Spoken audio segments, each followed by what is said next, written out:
Estimados estudiantes, sean ustedes bienvenidos a nuestra unidad número 2, Introducción a las bases de datos relacionales, donde vamos a trabajar el tema número 1 ya, que es modelo de datos. ¿Sí? Nosotros vamos a trabajar lo que corresponde al diseño de bases de datos relacionales, donde en esta primera parte, que desde mi punto de vista será la más importante del curso, como siempre lo he dicho, cualquiera puede programar, pero no cualquiera puede diseñar una base de datos. Y hoy daremos en esta primera parte de la clase las bases de cómo ir construyendo un modelo de base de datos. Entonces, en esa dinámica, nosotros vamos a estar con esos aspectos teóricos fundamentales para poder revisar cómo construir una base de datos de manera efectiva. Sean ustedes bienvenidos. Como anticipé, en esta primera clase vamos a resolver primero la parte teórica, luego avanzaremos a la parte práctica.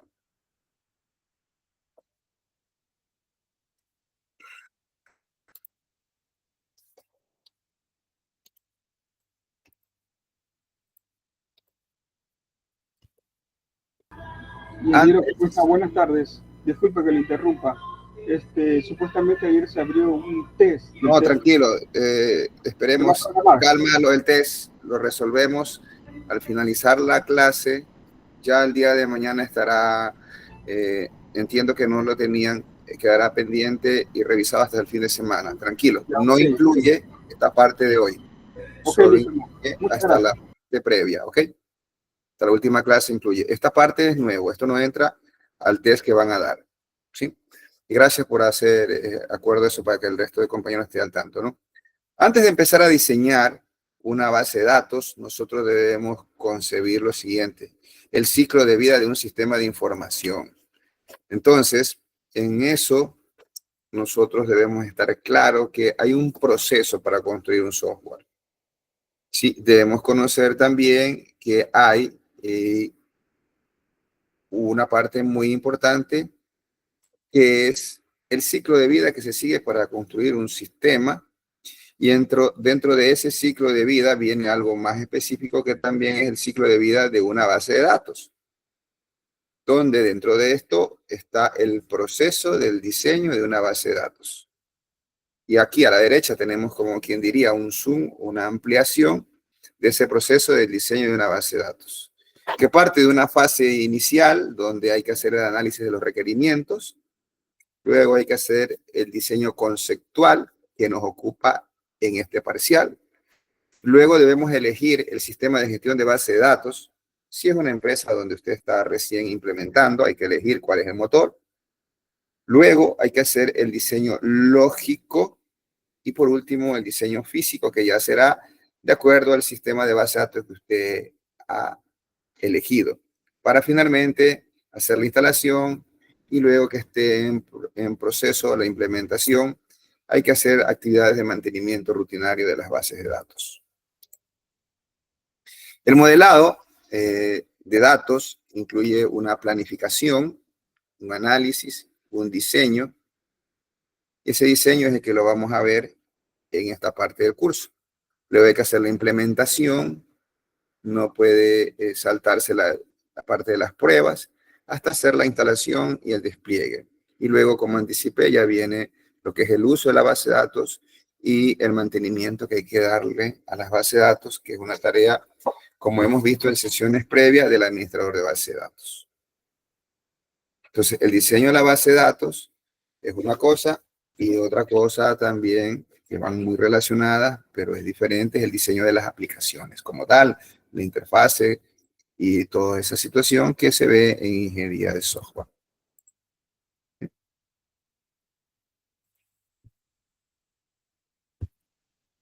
Cuando hablamos del modelado de datos, recordemos rápidamente ese ciclo de vida. Primero debemos partir del requerimiento del sistema.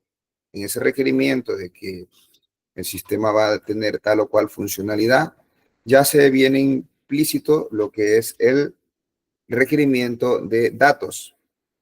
Ese requerimiento de datos será donde se va definiendo qué es lo que usted quiere almacenar o qué es lo que usted quiere luego generar como información o como datos en algún momento dado para uso del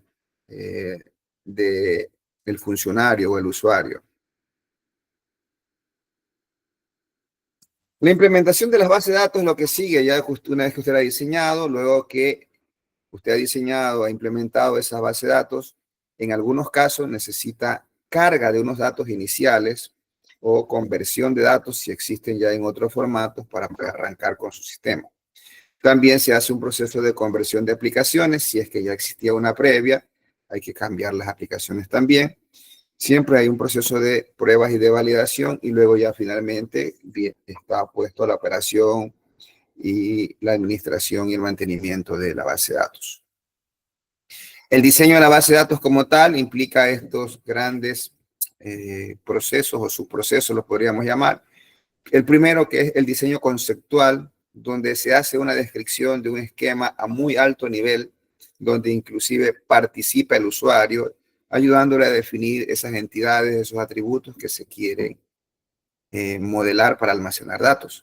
Luego ya viene el diseño lógico, que es una descripción un poco más detallada, donde podemos utilizar el enfoque del modelo relacional, o el modelo de entidad-relación, para ir definiendo nuestras estructuras de base de datos.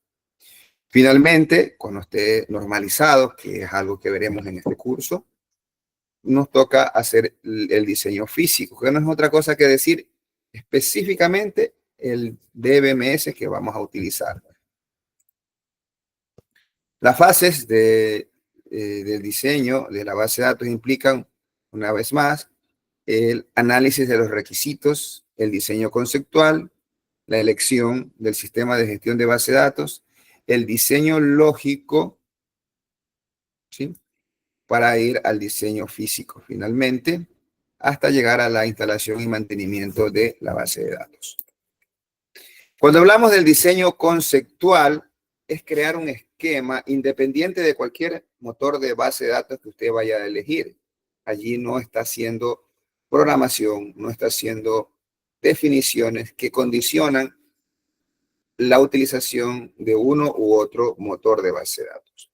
El objetivo aquí es una comprensión de la estructura semántica donde se deja clara cuáles son las relaciones, las restricciones que va a tener la base de datos y se deja una descripción del contenido que va a tener la base de datos y que en esta fase, en la mayoría de los casos, participa el usuario indicando, por ejemplo, hay que dejar para el cliente estos y estos datos, para el proveedor estos y estos datos. Entonces existe una comunicación entre usuarios, analistas y diseñadores en esta fase inicial. ¿Qué características debe tener este diseño conceptual? Tiene que ser fácil de explicar, fácil de identificar los tipos de datos y las relaciones, las restricciones. Muy sencillo, de tal manera que el mismo usuario pudiera comprender lo que usted está modelando. Se deja un número mínimo de conceptos o de objetos básicos que se va a representar y que en algunos casos hay una notación gráfica para que así pueda entenderse mejor los datos en esta fase inicial que usted va a almacenar. Luego, sí hay una situación que se apega más al tema de el modelo lógico, lo que tiene que ver con el modelo entidad-relación como se lo conoce. Básicamente es una técnica para identificar todas las entidades. Aquí aparece el concepto de entidades. Las entidades no son otra cosa que los objetos, los elementos claves de los cuales usted quiere almacenar datos cuando está modelando un sistema. También esos objetos no son entes aislados, tienen relaciones. Entonces hay reglas que se definen al momento de establecer las relaciones entre estas entidades. Hay algunas notaciones, dentro de ellas hay UML, ¿sí?, hay diagramas ORM o diagramas IDF1X, pero todas llevan a lo mismo, donde lo que se plantea es definir el primer elemento del modelo, que es la entidad u objeto del cual se desea hablar, las propiedades o atributos que tienen estos objetos, y luego la relación que hay entre estos objetos, y que finalmente esa relación, hay dos conceptos fundamentales que los veremos acá más adelante, que son la cardinalidad y la opcionalidad de la relación. Y avanzamos con el primer elemento de la entidad. Relación, que son las entidades o son los objetos o conceptos de interés. Son objetos que son tangibles, es decir, son objetos reales o también pueden ser abstractos y que se distinguen unos de otros. Al grupo de entidades con cualidades similares, acerca de los cuales usted quiere almacenar datos, se denomina un tipo o simplemente un conjunto de entidades. Ejemplo de entidades pudiera ser vehículo, mueble, venta, factura, transacción, asiento de diario. Ojo con la forma en que los mencioné. A todos los nombré en singular, que es la primera regla que se sugiere apliquen ustedes al momento de modelar o al momento de nombrar las entidades. No significa que si usted pone un nombre de una entidad en plural, el motor no se lo va a coger. No, sí lo coge. Pero es buena práctica poner los nombres de las entidades en singular. Porque ya las instancias, por ejemplo, la entidad cliente sería cliente y las filas o las tuplas o registros que contiene una tabla, que finalmente así es como se convierten las entidades, ya viene a ser el plural. ¿Ok? Tipos de entidades. Estos tipos de entidades no es que le van a decir a usted, hey, tú tienes que modelar un sistema que tenga tantos tipos de entidades. Son una pauta para que usted pueda ir identificando las entidades u objetos de interés al modelar un sistema. Por ejemplo, personas. Ejemplo de entidades tipo persona, pues el persona mismo, el cliente, proveedor, estudiante, profesor, proveedor, aunque proveedor también pudiera calzar en el otro tipo de entidad que es de organización o empresa. Puedes tener proveedor, cliente también, ¿sí? Entonces allí tú puedes tener universidad, municipio, son ejemplos, ¿sí? Entonces ya sabes que cuando quieras, dependiendo del tema que te toca analizar, tienes esta guía de objetos o conceptos, por ejemplo, una configuración, por ejemplo, algún tema también que es de otro tipo, tienes el tipo de entidades tipo parámetro, configuración, como pudiera ser porcentaje de IVA, impuesto a la renta, y también ejemplo de tipos de entidades son las transacciones, compra, venta, asientos de diario. Entonces son ejemplos de tipos de entidades. El otro elemento de la entidad-relación cuando estamos construyendo un modelo es el atributo o los atributos. ¿Qué son los atributos? Son las características de las entidades. Entonces son las propiedades que tiene cada una de las entidades que yo voy creando. Entonces, mediante estos atributos, yo estoy representando las características del objeto de interés que deseo almacenar datos. ¿Sí? Para cada atributo debemos estar claros que será siempre de un mismo tipo de dato. Y existe un dominio para cada atributo. ¿Qué es un dominio? Es el conjunto de valores permitidos para ese atributo. Así, si yo tengo para un libro, la entidad es libro, tengo título. En título yo puedo poner cadenas alfanuméricas. Tengo el ISBN, tengo la edición, tengo el número de páginas. Del escritor es la entidad, yo tendría el nombre, apellidos, fecha de nacimiento. ¿Ok? Pudiera ser.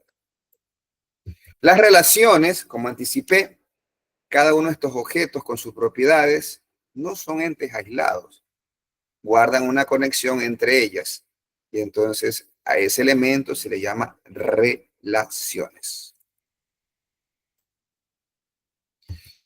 Existe, cuando construye usted un modelo, algo muy importante que es necesario para la operación de un negocio, son las reglas. ¿Qué son las reglas? Son esas políticas, son esas normas, son esas restricciones que toda empresa tiene, y lo que van a hacer es mandar, prohibir o permitir operaciones dentro de la entidad y por lo tanto de la organización, y por lo tanto condicionan los datos o los rangos de datos que se permiten o no se permiten dentro de una base de datos. Esas son las reglas del negocio. Por ejemplo, yo pudiera decir, si tengo el campo que es salario, yo jamás podría poner, si es un personaje que va a trabajar a tiempo completo, algo menor al salario mínimo vital vigente, porque estaría yo violando la ley. ¿Sí? ¿Cuánto es eso? Si mal no recuerdo, $470. Entonces nadie podría ganar menos de eso, bajo la condición de que está trabajando a tiempo completo, ¿no? Entonces son reglas del negocio.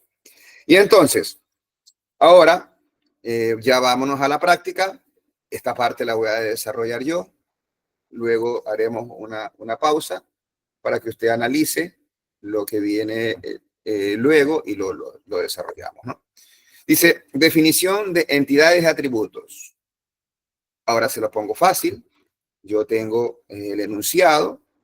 Generalmente este enunciado usted no lo tiene, no lo recibe. Usted tendrá que ir, entrevistarse, levantar esa información con el usuario. Pero ahora le digo, se requiere diseñar una base de datos relacional para almacenar información sobre los asuntos que lleva un gabinete de abogados.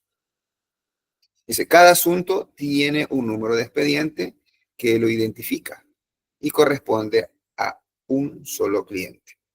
Del asunto se debe almacenar el periodo, que es eso, la fecha de inicio, fecha de archivo o finalización. También su estado, si está en trámite, archivado, etc. Así como los datos personales del cliente al que pertenecen. ¿Cuáles son esos datos? Cédula, nombre, dirección, etc.